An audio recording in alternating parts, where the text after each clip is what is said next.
Nah, kita akan bisa memahami penerapan tauhid, ikhlas dengan lebih mudah kalau kita bisa membaca model seperti ini. Seperti Nabi Ibrahim. Bagaimana sih ikhlas dan tauhid itu bekerja dalam hidup kita? Efektif dalam hidup kita. Karena kalau kita hanya dipaparkan atau mendapatkan penjelasan atau pemaparan makna, konsep, teori, oke, bagus. Tapi akan lebih sempurna kalau kita mendapatkan model. Saya mau menjelaskan dari model, dari Nabi Ibrahim. Nabi Ibrahim alaihissalam sebagai salah satu nabi yang paling utama. Nabi itu jumlahnya banyak. Berapa? 300. Ayo sebutin angka. Hitung kancing juga nggak apa-apa. 313. Terus. Loh gimana? Pada pakai ribunya jauh sekali bedanya. 313 itu ribu. Ini berarti 300.000. Oke. Tadi ada 300. Yang lain? Nebak aja. Salah juga nggak diapa-apain.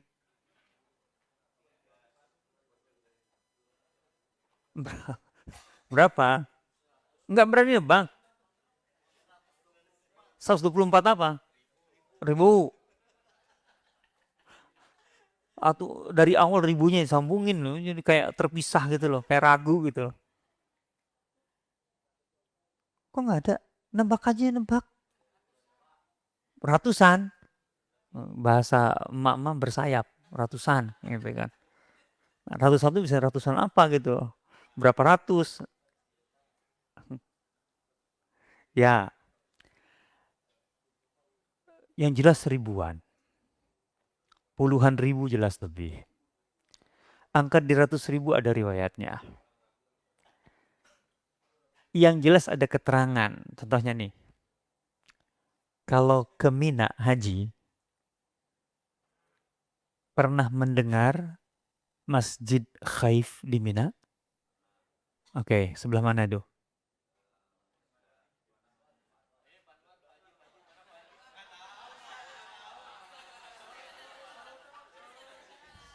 Wah, ini mudah-mudahan semuanya bisa haji nih.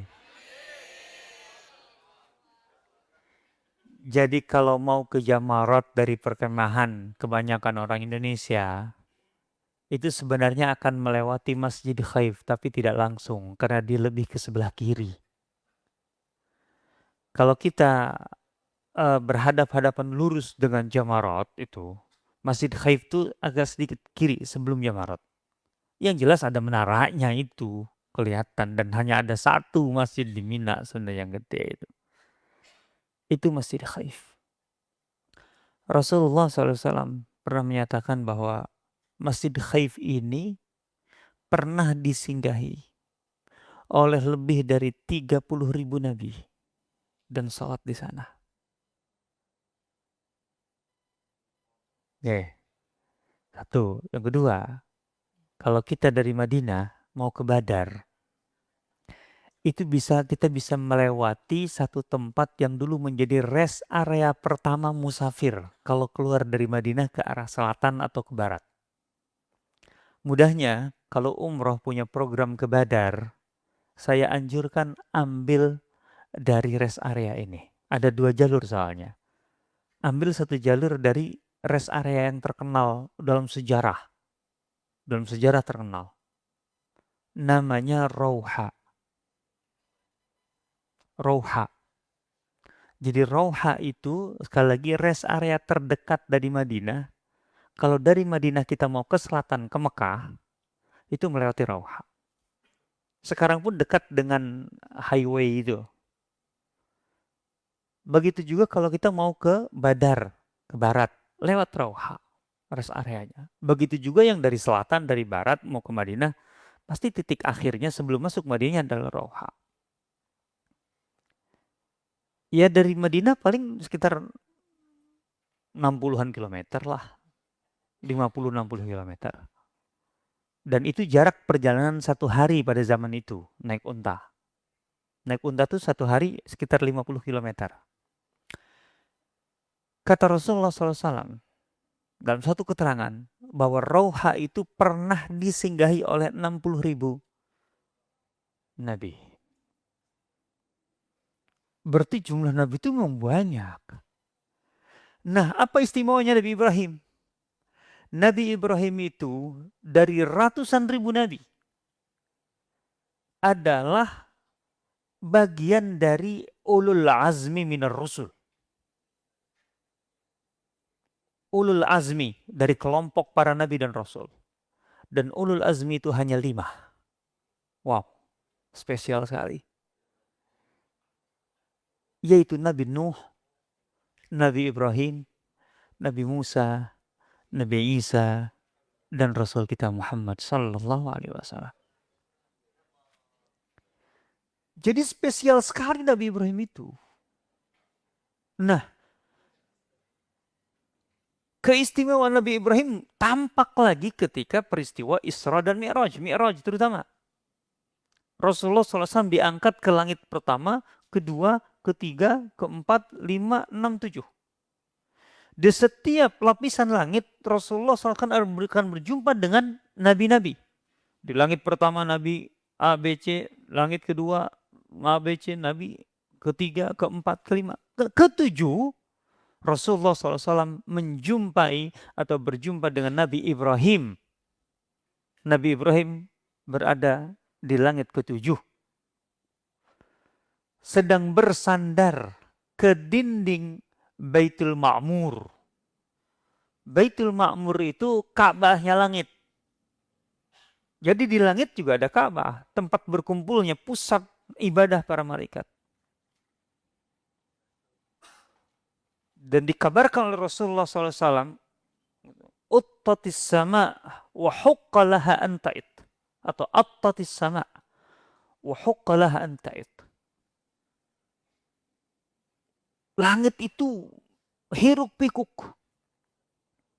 Ramai gitu. Kata Rasulullah, ini sedang ramai. Kenapa? Ini puncak musim ibadahnya di langit. Jadi nggak ada satupun gitu tempat yang betul-betul longgar meski satu jengkal pun. Gitu. Kenapa? Karena ada sesak malaikat di situ. Nah, pusatnya itu Baitul Ma'mur. Dan Nabi Ibrahim bersandar ke Baitul Ma'mur.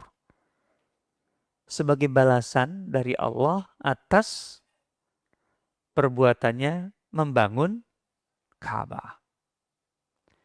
Jadi Nabi Ibrahim itu begitu istimewa. Dan apa yang mengistimewakan Ibrahim? Tentu saja para nabi semuanya punya tingkat keyakinan tauhid tingkat tinggi.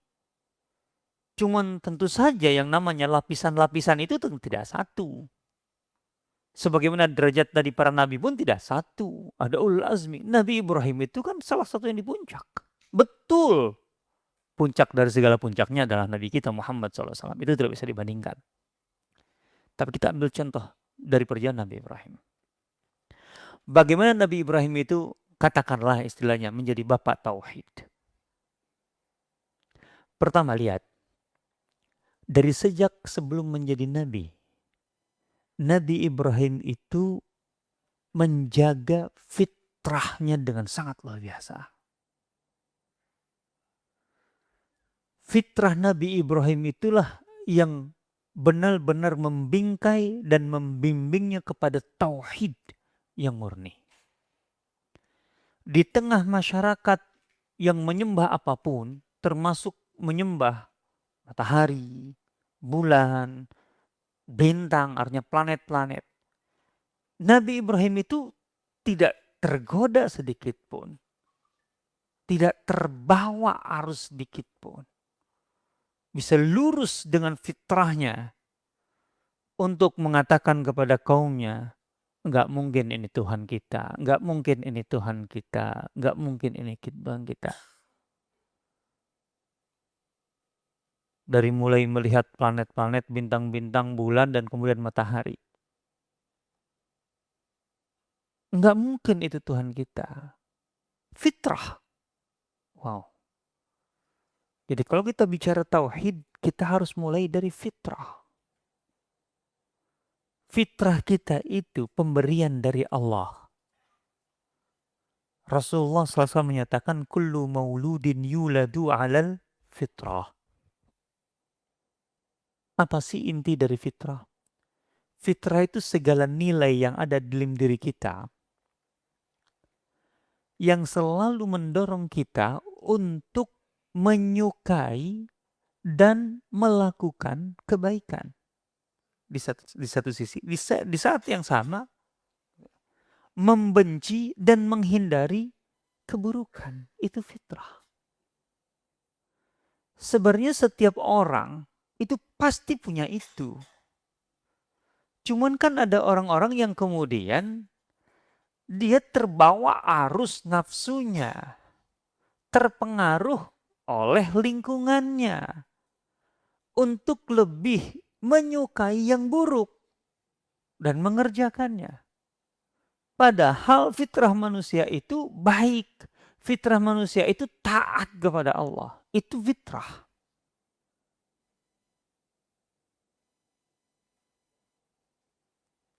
Itu sebelum ada asupan apa-apa dari luar, fitrah itu harus kita jaga. Karena itu modal awal kita.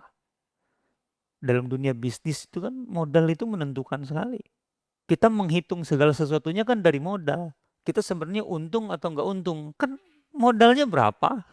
Kemudian di situ ada investasi kita, ada usaha kita, ada waktu kita, tenaga kita. Nah, kemudian berapa keuntungan yang didapat? Tapi kalau modal saja sudah tergerus, itu artinya apa? Bangkrut kan? Begitu juga fitrah. Fitrah itu modal awal. Cuman modal ini perlu dikembangkan. Nggak bisa kita istilahnya tumbuh gitu ya dengan modal fitrah saja. Sama dengan investasi.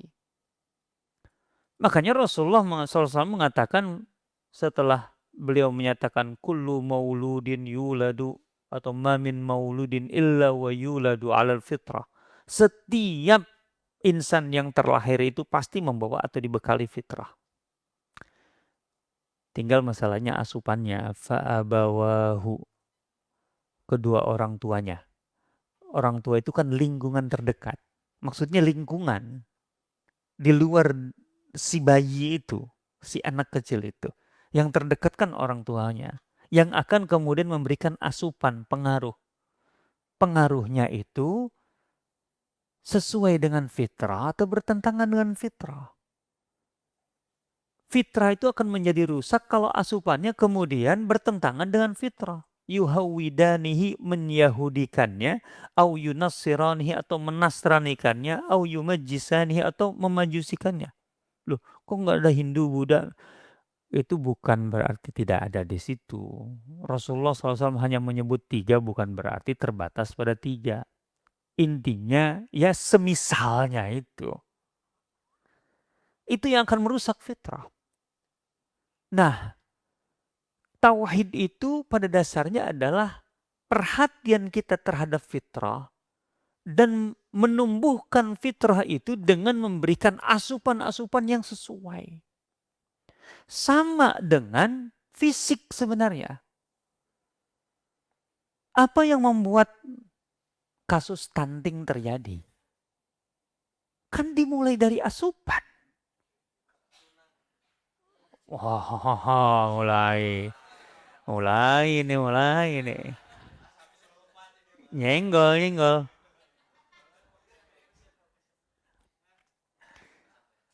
Jadi dia dimulai asupan. Ya oke lah, asupan orang tuanya si ibunya ketika bayi dalam janin ya. Memang itu kalau ibu mah berpengaruh kan.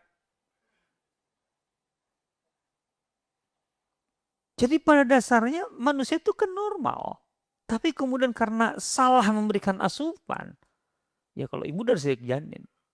Atau nanti ketika sudah lahir ternyata asupannya tidak sesuai dengan yang dibutuhkan oleh si anak dalam pertumbuhannya. Jadi makanannya tidak sesuai porsinya, atau memang makan itu bertolak belakang. Jadi isinya tadi meracuni dan lain sebagainya. Akhirnya terjadilah yang disebut dengan stunting, tidak normal. Begitu juga fitrah tadi. Nah, Nabi Ibrahim itu tumbuh dengan fitrah. Padahal berada di lingkungan yang sangat toksik secara akidah. Beracun betul, toksik. Bayangkan ayahnya saja itu profesinya adalah pembuat patung atau berhala yang disembah di kerajaan. Artinya itu bukan kelas, itu proyek bukan kelas biasa, kelas elit yang mesen raja. Oh, proyek gede itu pasti. Lumayan, berapa triliun tuh kalau sekarang.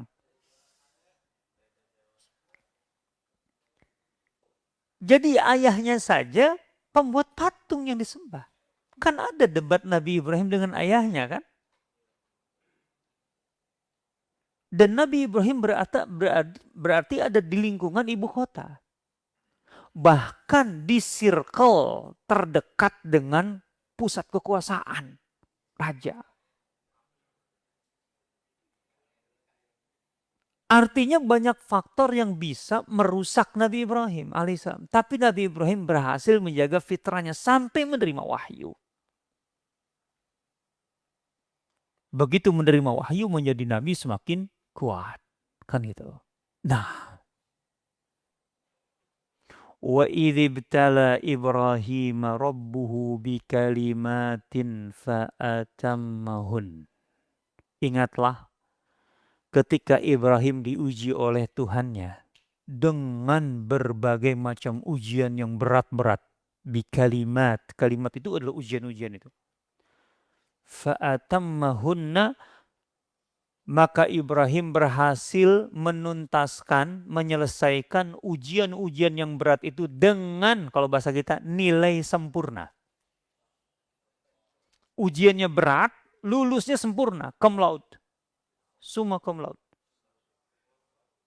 Coba bayangkan, itu Nabi Ibrahim. Itulah yang saya katakan buah dari tauhid. Orang yang bertauhid, orang yang ikhlas, itu nggak mungkin gentar menghadapi persoalan hidup. Seberat apapun. Dan Nabi Ibrahim nggak ada ujian yang lebih berat dari Nabi Ibrahim. Susah. Coba di usia muda. Dia sendiri di tengah lingkungan elit tadi. Coba ya kan. Dia yang kemudian berusaha bagaimana menyadarkan semua orang itu bahwa salah kalian menyembah berhala. Bayangkan ketika ada pesta rakyat, dihadiri raja dan semua orang hadir di pesta itu. Ibrahim kan diajak. Kan Ibrahim, enggak, aku lagi sakit. Inni saqim. Aku sakit. Artinya enggak alasan untuk tidak ikut. Padahal Nabi Ibrahim sudah merencanakan sesuatu. Apa itu? Faragha ila alihatihim, ke tempat peribadatan mereka. Mumpung kosong enggak ada, dibantai satu persatu. Das. Karena memang Nabi Ibrahim ingin debat, memang tujuannya ingin debat, ingin mendebat, menjatuhkan argumentasi mereka. Disisakan satu, yang paling gede lagi. Dan diletakkan kapak itu di tangannya, dikalungkan di tangannya. Begitu selesai festival itu, pesta rakyat itu, balik lagi dan teriaklah mereka yang pertama kali tahu, ada apa dengan Tuhan-Tuhan kita? Wah, siapa yang melakukannya? Wah, rame. Investigasi lah di situ. Karena ada investigasi otomatis muncul informasi. Pokoknya semua kita ini kan gak ada yang di sini tadi. Semuanya ikut festival. Gitu. Tapi ada yang tidak ikut, satu orang. Ibrahim. Karena kan tadi alasannya ada yang ngajak, alasan gak ikut karena sakit. Yang jelas dia tidak ikut. Berarti, tuduhan ujungnya. Kenapa tuduhan? Karena gak ada bukti. Siapa yang bisa membuktikan? Orang gak ada yang di situ, gak ada saksi. Pokoknya Nabi Ibrahim jadi satu-satunya orang yang tertuduh dan dia otomatis gitu ya. Istilahnya dikambing hitamkan kalau bahasa kita sekarang. Harus ada yang dikorbankan. Harus ada pelakunya. Harus menjadi pelajaran bagi semua orang. Di situ Nabi Ibrahim dengan santai. Kenapa kalian menuduh aku? Kan gak ada saksi, gak ada bukti. Yang jelas, kalian periksalah. Itu mereka itu, tumbang itu, kira-kira dengan alat apa? Wah ini mah dengan kapak nih, kalau itu bisa diinvestigasi tuh. Oke, ada nggak kapak di situ? Ada. Di mana? Tuh, di tangan yang paling gede. Tanya tuh dia, bisa jadi dia tuh, kan gitu. Kapaknya ada di dia itu bukti itu jelas. Mereka ngetawain Nabi Ibrahim kan waktu itu. Ibrahim, Ibrahim. Masa kita nanya patung? Gitu. Nggak mungkin jawab kan gitu. Gini-gini katanya. Kalau kalian yakin bahwa patung itu nggak bisa menjawab pertanyaan kalian. Bahkan kalian lihat sendiri. Yang kalian sembah itu melindungi dirinya aja nggak bisa. Terus kalian minta perlindungan ke dia. Kemudian kalian minta ke dia. Wah, mereka langsung bingung di situ kan. Ya nggak bisa jawab lah. Habis tuh argumentasinya di situ. Gitu ya. Oh, ini festival zaman Nabi Ibrahim kayaknya.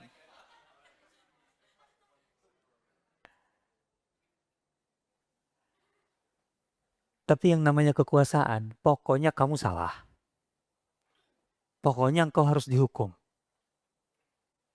Unsuru alihatakum. Yuk kita bela Tuhan-Tuhan kita. Wah, Tuhan tidak berdaya itu jelas hancur kayak gitu. Akhirnya apa? Bayangkan Nabi Ibrahim itu dibakar hidup-hidup di tengah lapangan, disaksikan, diumumkan soalnya. Karena itu penting kan. Ada efek jerak yang diinginkan dari situ. Tapi justru di tengah tontonan semua orang itu, Allah tunjukkan bahwa Ibrahim itu kemudian selamat yang jelas tidak mungkin dengan upaya manusia. Hanya Tuhan, kekuatan Tuhan yang bisa menyelamatkannya. Tapi apakah Nabi Ibrahim sebelum dilemparkan ke dalam api itu dikasih tahu malaikat, tenang aja, gak akan berfungsi itu api itu. Apa begitu? Enggak, Nabi Ibrahim gak pernah tahu. Mungkin dia dilemparkannya pakai ketapel atau apa gitu ya. Ya kan karena gedenya gak mungkin mendekat orang juga, pasti panas sekali. Nabi Ibrahim gak pernah tahu kalau api itu tidak akan membakarnya. Gak pernah. Artinya sampai melayang dilemparkan itu. Taunya ya tuh api dan api itu membakar. Hanya karena Allah mengatakan, ya naru kuni bardan wasalaman. Api, ubah sifatmu dari membakar, bardan. Dan bukan hanya dingin. Karena jangan salah, dingin bisa membunuhmu. Dingin tuh bisa membunuh. Jangan kira dingin tuh ngeri dingin itu. Kita nggak punya musim dingin. Coba sekali musim dingin. Kalau nggak percaya ke daerah utara deh. Ke Istanbul aja di Januari.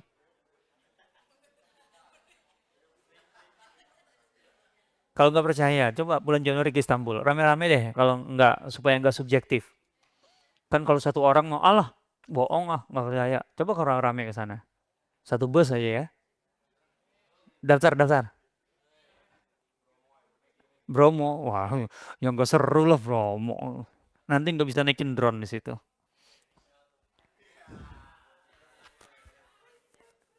Sekali-kali itu di Istanbul, gitu loh. Sekali-kali lah.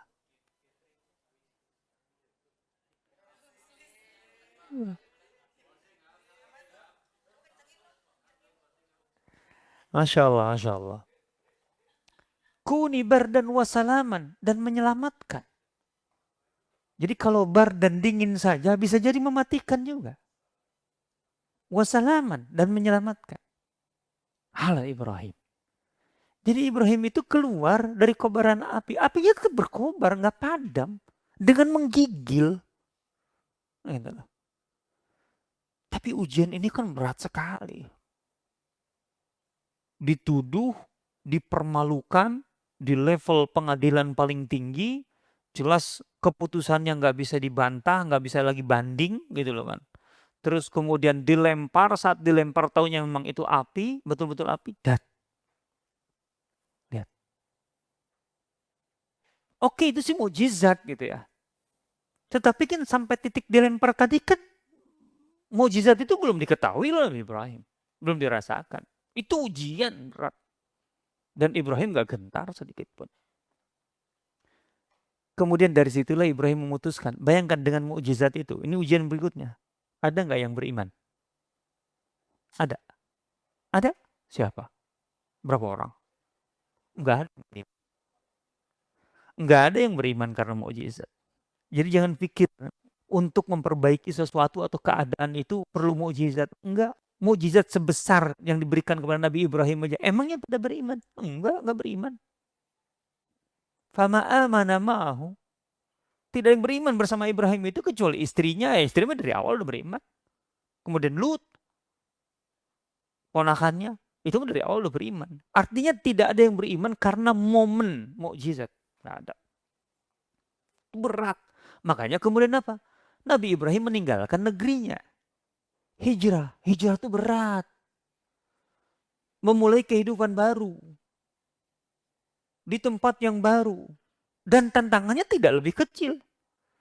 Nabi Ibrahim kemudian ke Syam, ke Palestina, ke Mesir, berdakwah ke raja lagi di Mesir, ke Firaun, kemudian balik dari Mesir gitu. Nah, itu sampai usia kurang lebih 80 tahun tuh. Ini sisi pribadi, ujian pribadi Ibrahim. Apa itu? Enggak punya anak. Nabi Ibrahim itu punya anak pertama Ismail, Yafeh dari istri kedua, itu masalah lain. Tapi usia Nabi Ibrahim saat itu 80 tahun lebih. Usia pernikahan itu normal 20 tahunan. Berarti kurang lebih dalam 60 tahun Nabi Ibrahim tidak punya anak. Apa ini bukan ujian? Ujian. Kebiasaan kita nih, kalau orang menikah kemudian tidak dipunyai anak, tidak punya anak, tidak diberi anak. Setahun 2 tahun masih tenang lah. 5 tahun mulai nanya-nanya gitu kan. 10 tahun mulai periksa lebih intensif gitu kan. Ini masalahnya di mana, ada upaya ini itu. 15 tahun mulai agak-agak. 20 tahun susah. Kebayang itu kalau nikahnya 25 tahun, apalagi sekarang pada telat nikah kan. Baru 28, 30, plus 20 tahun. Banyak yang telat ya. Bayangkan sudah 50 tahun usia, masih kepikiran nggak punya anak? Nggak kebayang. Bahasa kita umumnya, ya sudahlah kita serahkan aja nih sebagai takdir dari Allah. Allah mungkin tidak mengamanahi kita anak. Kan begitu. Udah selesai. Nabi Ibrahim nggak begitu. Nabi Ibrahim itu sampai usia 60 tahun, 70 tahun, bahkan 80 tahun. Emang berhenti berdoa? Ya Allah karunialah aku anak. Enggak. Terus berdoa Nabi Ibrahim. Seperti Nabi Zakaria. Rabbi inni wahanal azmu minni washta'ala ra'su syaiba. Ya Allah tulang-tulangku sudah mulai rapuh. Rambutku sudah memutih. Gitu ya. Artinya udah tua gitu. Walam aku bidu'aika rabbi syaqiyya, tapi aku tidak akan pernah kecewa dengan memohon kepadamu. Aku akan terus memohon kepadamu. Berilah aku seorang keturunan ya Allah. Kebayang nggak? Di situ aja ujian kita udah banyak yang gagal, dan arti gagal itu berpikir bahwa udahlah Allah tidak ngasih, barangkali tidak. Enggak, Nabi Ibrahim enggak. Dikaruniai anak setelah usia 80 tahun. Itu sudah ujian tersendiri. Gimana kalau mau kuda-kudaan? Kalau sekarang 60 tahun aja udah encok, betul lagi kata 80 tahun kan gitu. Itu masalahnya. Tapi yang jadi masalah lebih dari itu, masalah psikologis. Anaknya masih disusui. Ibrahim, pindahkan anakmu. Jangan di dekatmu. Taruh di tempat sana, di dekat rumahku.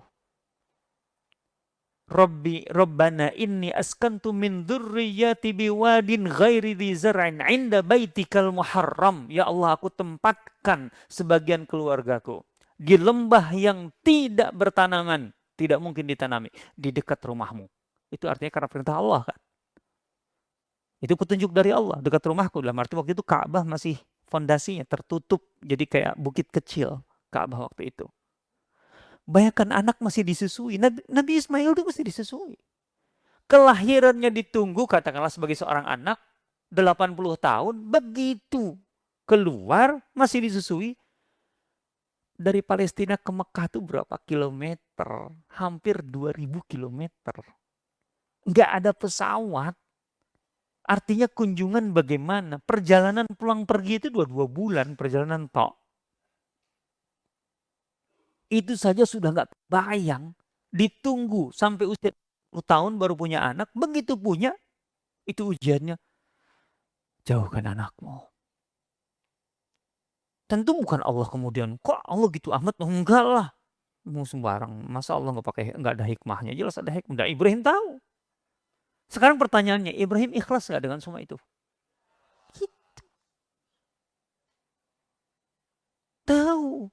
Inda baitikal muharram, di sebelah, di samping rumahmu itu. Karena ada tujuan dari Allah untuk pengembangan dakwah ke depan. Berapa kali Nabi Ibrahim menjenguk anaknya Ismail? Di masa kecil hanya 1 kali.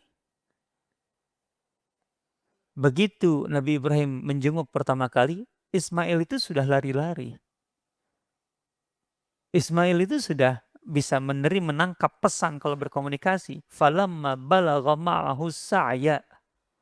Jadi sekalinya dikunjungi tadi ya. Kunjungan pertama anaknya sudah mulai lari-lari dan paham. Ya masih kecil lah. Nabi Ibrahim bilang, ya baru belajar lari masa udah gede aja kan, emang maraton atau sprint.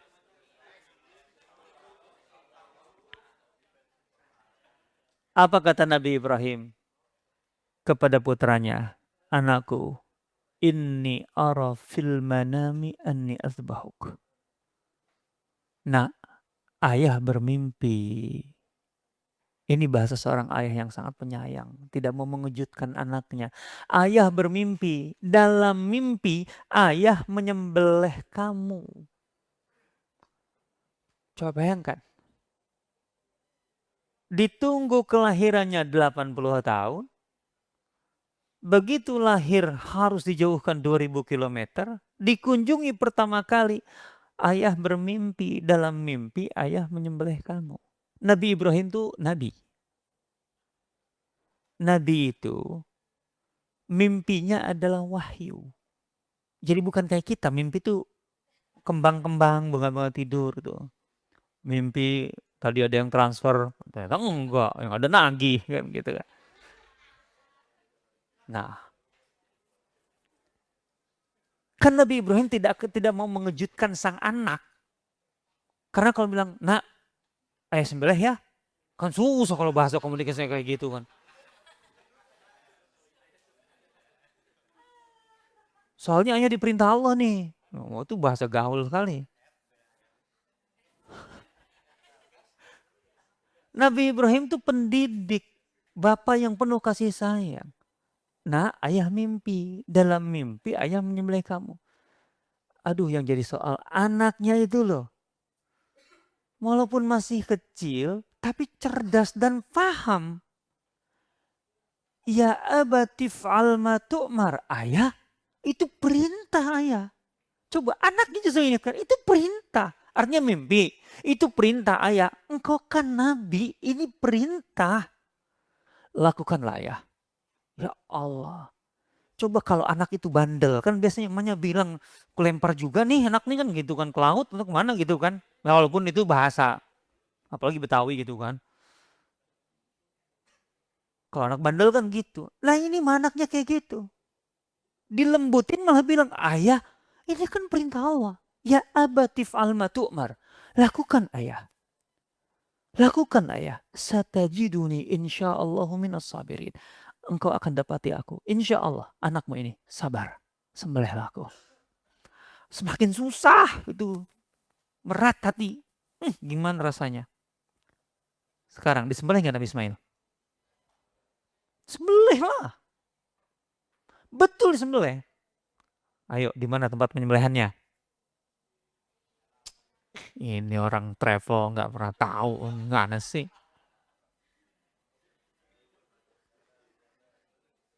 Ini orang travel nih. Apa saya bilang ini perlu diumrohkan satu-satu nih. Enggak, jangan satu-satu, 55 lah. Ya Allah ya Rabbi. Kalau kita dari Muzdalifah mau masuk Mina, gitu ya, atau di perbatasan Mina, di antara kemah-kemah itu, nanti sebelah kiri ada bukit, gitu ya, dekat flyover itu. Ada satu bukit, nggak terlalu tinggi, dan ada tugu putih. Disitulah letak Nabi Ismail dulu mau disembelih oleh Nabi Ibrahim. Jadi betul-betul dibawa ke tempat penyembelihan. Ya kan kalau nyembelih haji kan di Mina kan. Itu Nabi Ibrahim sudah betul-betul mengasah, goloknya itu asah. Maka itu sunnah Nabi Ibrahim. Setajam-tajamnya. Karena tadi supaya memang betul-betul menyembelih anak. Ya gimana sih? Susah itu. Itu rasa apa coba seorang ayah mau menyembelih anak? Rasa kasih sayang, rasa ngeri, rasa campur semua lah. Dan Nabi Ibrahim nggak di briefing oleh malaikat. Udah lakukan aja, ntar juga diganti. Enggak gitu. Itu bukan ujian namanya. Gak kebayang gak? Dan gak kebayang ibunya kayak gimana. Itu kalau ibunya gak kuat tauhidnya. Ngeri. Astagfirullahaladzim. Dan Nabi Ismail yang kecil itu sudah dibaringkan. Dibaringkan.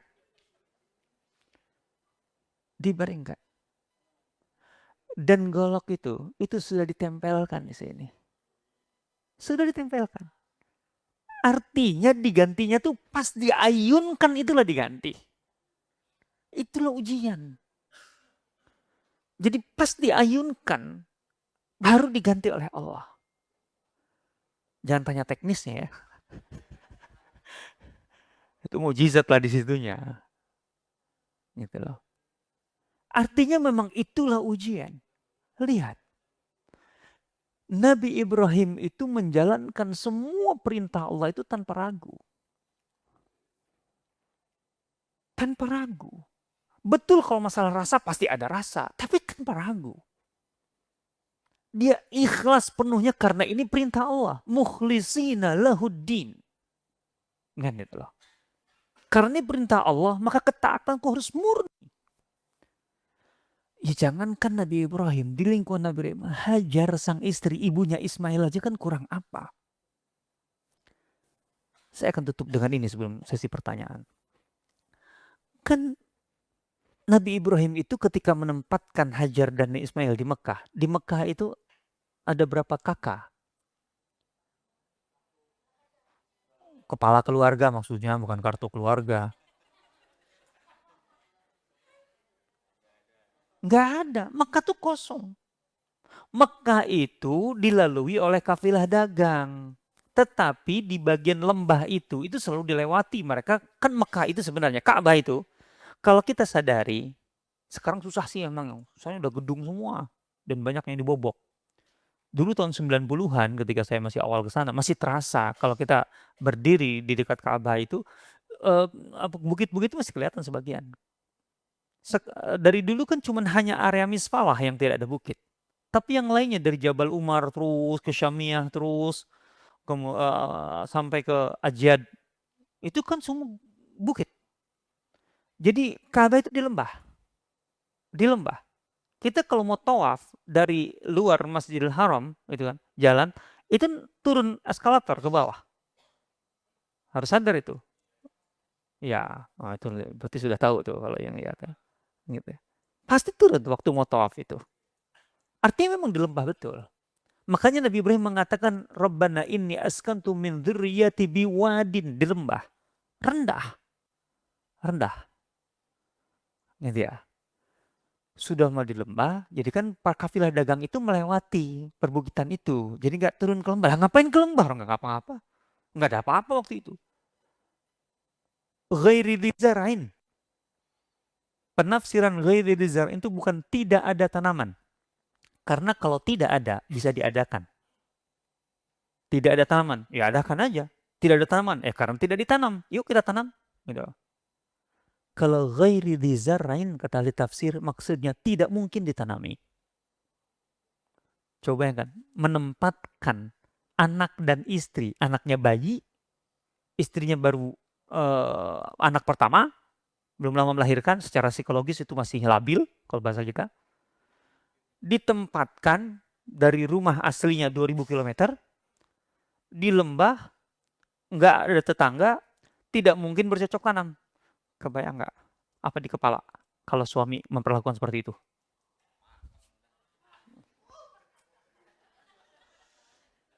Istriku tak bawa ke Papua ya. Jual. Saya tinggalkan di situ. Oh.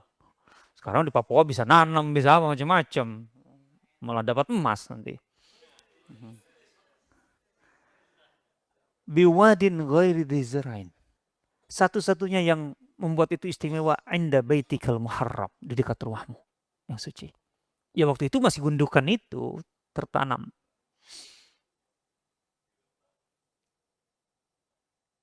Waktu itu hanya ada satu pohon.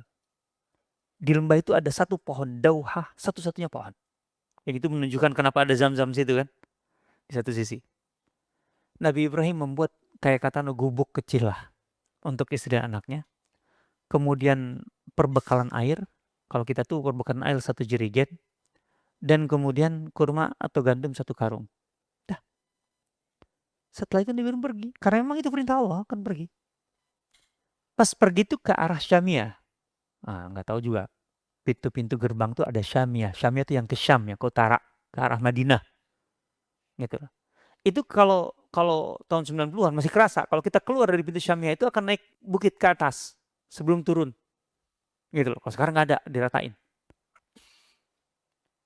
Jadi Nabi Ibrahim tuh ke situ tuh. Naik bukit. Itu Hajar ngejar dari belakang. Karena Nabi Ibrahim nggak ngasih briefing, karena itu perintah Allah. Jadi istriku begini, begini, begini, makanya gini nanti teknisnya gini ke depan. Nggak ada. Nabi Ibrahim nggak begitu. Pokoknya taruh, tinggalkan. Perintah Allah gitu. Hajar tuh kan hanya, Ibrahim, benar kau ninggalkan kami di sini. Ibrahim, dengan segininya gitu bekal kami. Terus gimana nanti? Kalau ini habis gimana? Kan udah banyak di kepala itu macam-macam lah. Gitu loh. Coba aja kalau ditransfer cuma sekian kan, pasti keribut kan gitu. Nabi Ibrahim itu menengok ke belakang aja enggak. Secara manusia Nabi Ibrahim juga enggak tega ninggalin istri dan sebagainya. Itu anak yang ditunggu 80 tahun.